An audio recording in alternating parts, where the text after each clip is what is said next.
السلام علیکم ورحمۃ اللہ وبرکاتہ۔ بہت ساری خواتین یہ سوال پوچھتی ہیں کہ مفتی صاحب محرم کتنے ہوتے ہیں اور غیر محرم کتنے ہوتے ہیں۔ اچھا، جب یہ پتہ ہو جائے گا کہ محرم یہ ہیں، غیر محرم یہ ہیں، تو آسانی رہے گی کہ ہمیں کن لوگوں سے پردہ کرنا چاہیے، کن لوگوں سے پردہ نہیں کرنا چاہیے۔ تو آج میں آپ لوگوں کو پوری لسٹ دینے جا رہا ہوں محرم کی اور غیر محرم لوگوں کی۔ ٹھیک ہے، آپ کو پتہ چل جائے گا یہ محرم ہے۔ محرم کن کو کہا جاتا ہے؟ محرم ان لوگوں کو کہا جاتا ہے جن کے ساتھ زندگی میں کبھی بھی ہمارا نکاح نہیں ہو سکتا ہے۔ محرم کے سامنے ہم آ سکتے ہیں، محرم سے کوئی پردہ نہیں ہوتا، محرم کے ساتھ ہم کہیں بھی سفر پر جا سکتے ہیں، محرم سے بات چیت بھی کر سکتے ہیں۔ ٹھیک ہے، تو محرم لوگ کون کون ہیں؟ شوہر، باپ، چچا، ماموں، سسر، بیٹا، پوتا، نواسا، شوہر کا بیٹا مطلب ایک تو یہ کہ آپ کا ایک سگا بیٹا ہوتا ہے، اور ایک ہوتا ہے کہ کسی عورت نے کسی مرد سے شادی کی تو اس مرد کا پہلے سے کوئی بچہ ہے تو یہ اس کا سوتیلا بیٹا کہلائے گا، تو یہ شوہر کا بیٹا ہے۔ تو شوہر کا بیٹا، داماد، بھائی، بھتیجا، بھانجا، مسلمان عورتوں سے بھی کوئی پردہ نہیں ہوتا، باندی، اور ایسے مدہوش مرد جن کو عورتوں کا کوئی علم نہیں ہے نا، تو یہ بھی محرم کہلاتے ہیں، یعنی ان سے کوئی پردہ نہیں ہے۔ ٹھیک ہے، جن کو عورتوں کا کوئی علم ہی نہیں ہے، مجنوں ہیں، مدہوش ہیں، دنیا کی کوئی خبر نہیں ہے، تو یہ لوگ ہیں محرم۔ اچھا، یہ عورتوں کے محرم ہیں، اور مردوں کے محرم کون ہوں گے؟ تو اس کا اپوزٹ، شوہر کا اپوزٹ بیوی۔ تو کوئی مسلمان مرد ہے تو بیوی اس کی محرم ہوگی، باپ، ماں، چچا کیا چچی نہیں ہوگی؟ چچی محرم نہیں ہے، ٹھیک ہے نا۔ چچی کا اپوزٹ کیا ہوگا؟ پھوپھی ہوں گی، ٹھیک ہے۔ ماموں کا اپوزٹ خالہ، سسر کا اپوزٹ ساس۔ تو عورتوں کے لیے یہ محرم ہے، اسی کا اگر آپ بالکل الٹا کر دو تو وہ مردوں کے محرم ہیں، ٹھیک ہے۔ یہ دونوں کا مسئلہ کلیئر ہو جائے گا۔ اب آئیے میں آپ کو بتاتا ہوں غیر محرم کون کون ہے۔ غیر محرم کن کو کہا جاتا ہے؟ غیر محرم ان لوگوں کو کہا جاتا ہے جن سے ہمارا نکاح ہو سکتا ہے۔ اچھا، کچھ غیر محرم ایسے ہوتے ہیں کہ جن کے ساتھ ہمارا نکاح نہیں ہو سکتا ایک خاص کنڈیشن میں، لیکن وہ خاص کنڈیشن اگر ختم ہو جائے تو پھر ان سے بھی نکاح ہو جائے گا، جیسے کہ خالو۔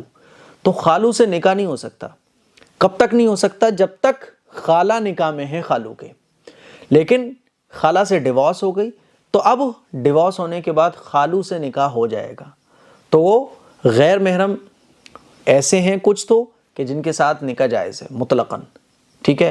کچھ غیر محرم ایسے ہیں کہ خاص کنڈیشن میں ان کے ساتھ نکاح جائز نہیں ہے، لیکن وہ خاص کنڈیشن ختم ہو جائے تو ان کے ساتھ نکاح جائز ہو جاتا ہے، ٹھیک ہے۔ اب آئیے جانتے ہیں کہ غیر محرم کون کون ہوتے ہیں۔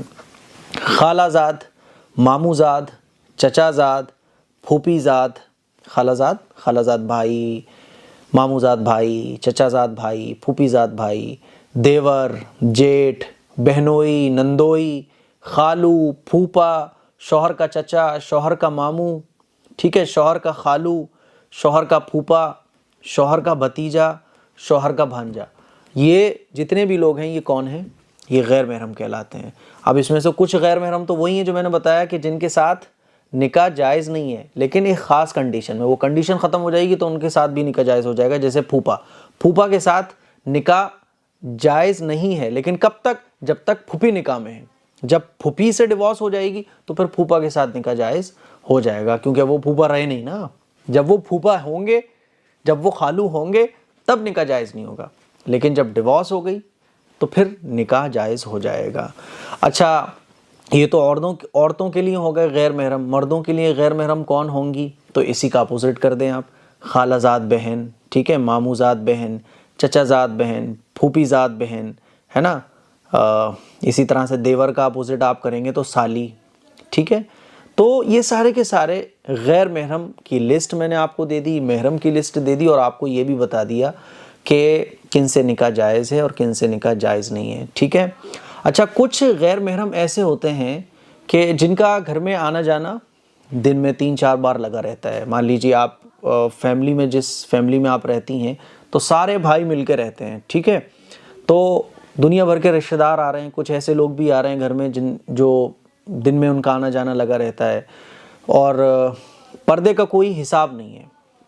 مان لیجیے گھر بہت چھوٹا ہے، اب وہ غیر محرم ہیں، جیسے مان لیجیے دیور ہیں، گھر میں 10 بار آ رہے ہیں دن بھر میں وہ، تو ایسے غیر محرم جن کا گھر میں آنا جانا لگا رہتا ہے اور پردہ پاسبل بھی نہیں ہے، ایک ہی کچن ہے، ٹھیک ہے نا، ایک ہی جگہ کھانے کی ہے، ایک ہی جگہ دھلائی کی ہے، ایک ہی جگہ رہنے سہنے کی، ایک ہی گھر ہے، اس میں صاحب 4-5 فیملیز رہ رہی ہیں، تو اس صورت میں شریعت نے یہ اجازت دی ہے کہ جو غیر محرم ڈیلی کا جن کا آنا جانا ہے تو ان کے لیے بھی پھر حکم یہ ہے کہ آپ ان کے لیے حکم یہ ہے، عورتوں کے لیے مردوں کے لیے بھی، عورتوں کے لیے یہ ہے کہ چہرہ اور ہتھیلی اور پیروں کے علاوہ پورے باڈی کو کور کر لیں، اور اچانک سے کوئی غیر محرم آ جائے تو غیر محرم کے لیے حکم یہ ہے مردوں کے لیے کہ نگاہ نیچے رکھو، اور عورتوں کے لیے یہ ہے کہ فٹاک سے آپ گھونگھٹ کر لو، سر پہ دوپٹہ رکھ لو، ٹھیک ہے، اور بچنے کی پوری کوشش کرو، تنہائی اختیار مت کرو، غیر محرم کے ساتھ تنہائی اختیار کرنا جائز نہیں ہے، گپے لڑانا جائز نہیں ہے، مذاق دل لگی کرنا جائز نہیں ہے، سفر کرنا جائز نہیں ہے، ٹھیک ہے نا۔ تو وہ غیر محرم جن کا گھر میں آنا جانا لگا رہتا ہے تو وہ اگر آ جائے تو فٹاک سے آپ پردہ کر لو، اور کبھی بات چیت کرنے کی ضرورت پڑے تو کام کی بات، بس کام کی بات سے پھر آگے مت بڑھو کہ ہنسی مذاق دل لگی گپ شپ چل رہی ہے، یہ درست نہیں ہے۔ اچھا، کچھ غیر محرم وہ ہوتے ہیں جن کا ہمارے سے کوئی لینا دینا نہیں ہے، بہت دور کے رشتہ دار ہیں، ٹھیک ہے، یا رشتہ دار ہیں لیکن کبھی کبھی آتے ہیں گھر میں، اور گھر بھی ماشاءاللہ بہت بڑا ہے، 2 فلور ہیں تو اوپر میں مہمان ٹھہر سکتے ہیں، مہمانوں کی جگہ الگ ہے، تو پھر اس میں خواتین کو سامنے نہیں آنا چاہیے۔ لیکن گھر چھوٹے چھوٹے ہوتے ہیں، مان لیجئے وہی روم ہے، اسی میں ناشتہ کرانا ہے، اسی میں کھانا بنانا ہے، اسی میں مہمان رکیں گے، اور مستورات کو، گھر کی خواتین کو یہ سارے کام کرنے پڑتے ہیں، تو بہرحال اپنے آپ کو جتنا آپ پردے میں رکھ سکتی ہیں، جتنا بچا سکتی ہیں وہ آپ کریے۔ پھر اس صورت میں بھی حکم یہی ہے کہ آپ چہرہ کھول لیں، ہتھیلی کھول لیں، پیر کھول لیں، اور جتنا ہو سکے دوپٹے کو آگے کر کے کام وغیرہ گھر کے کر سکتی ہیں، ٹھیک ہے نا۔